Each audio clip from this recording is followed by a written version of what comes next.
I am very grateful for giving this opportunity to speak on the motion of thanks and the presidential address. First of all, sir, the farmers bill and agitating farmers in Delhi, sir, on 20th 9 and 2020, the three bills related to farmers were taken up for consideration. Many of the speakers, including myself, highlighted the issues regarding the bill. Mainly, there were regarding doing away with MSP, contracting farming, and dispute resolution mechanism, etc. After the passage of bills, the farmers across the country started agitation in the national capital, and they have put forth their demands.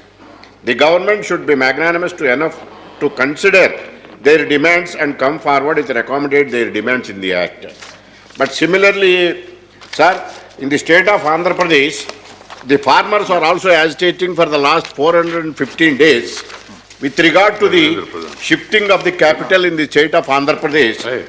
The Honorable Prime Minister laid a foundation stone of the capital of Amaravati for the residual state of Andhra Pradesh.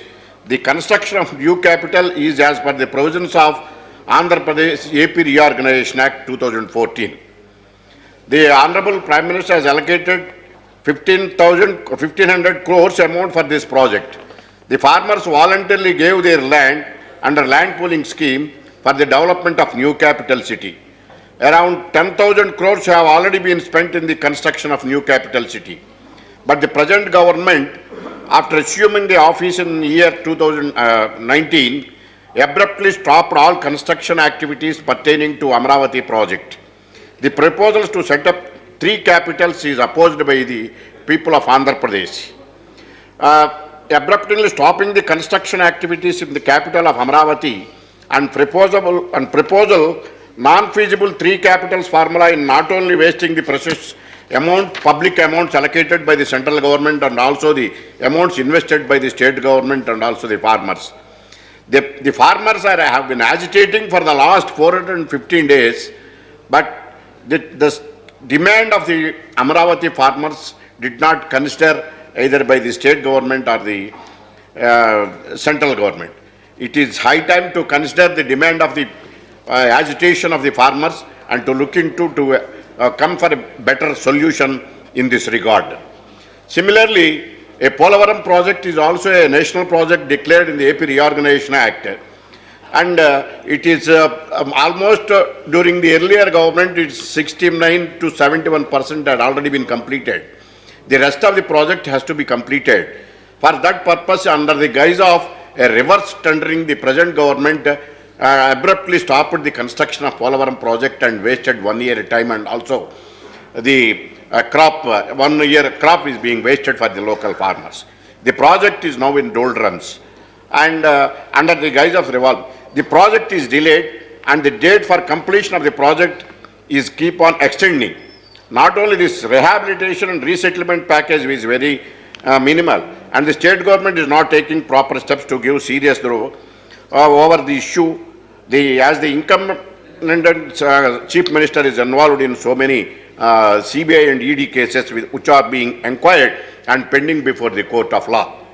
However, but it is for the high time for the central government to intervene and to allocate the funds to the Polavaram project, and to see that the project has to be completed within the specified time and to do justice to the farmers and the people of state of Andhra Pradesh. Likewise, Vijayawada and Visakhapatnam Metro Rail and projects also funds have not been allocated, and the presidential address importance have to be attached to the infrastructure and transport. I would like to draw the attention of the government towards the fate of the Vijayawada and Visakhapatnam Metro Rail service, and both the metro services are non-starter in the state of Andhra Pradesh. I seek a clarification in this regard. Sir, recently the state government passed an ordinance affecting major changes in the Municipal Corporation Act 1964. This has been done in the spirit of local self-government and the ulterior motive of securing more loans from the central government.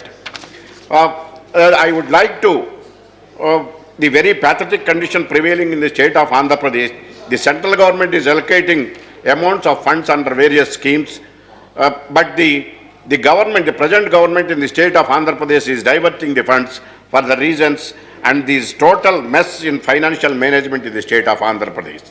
The state is under severe financial stress.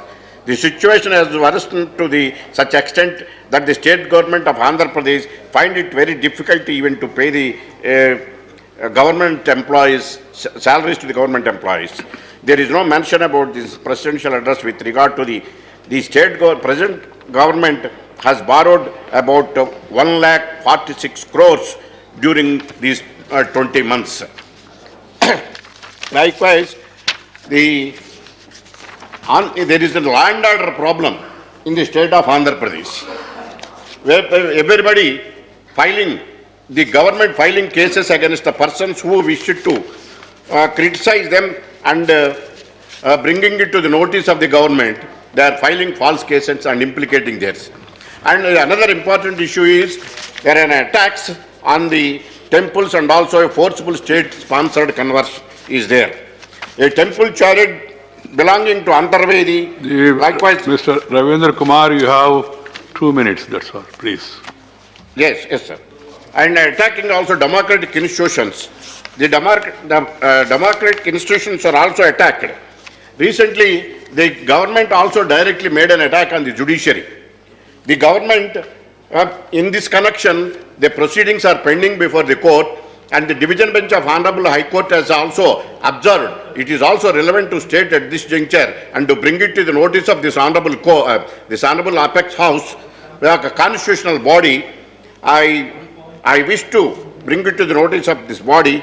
The Honorable High Court made an observation that to some extent, even after getting success in overreaching and undermining two constitutional bodies, Legislative Council and the State Election Commission, it was the turn of the highest court in the state of Andhra Pradesh, that is High Court of Andhra Pradesh. The AP High Court, with a view to protect the right of citizen, has passed a number of orders setting aside incorrect and unsustainable orders passed by the government of Andhra Pradesh in the month of April 2020. The division bench, the Honorable High Court quashed government orders regarding the introduction of English medium in schools as compulsory subject thereafter.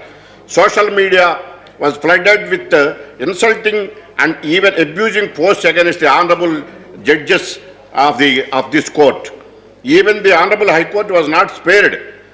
But further, the Chief Minister himself has written a confidential letter to the Chief Justice.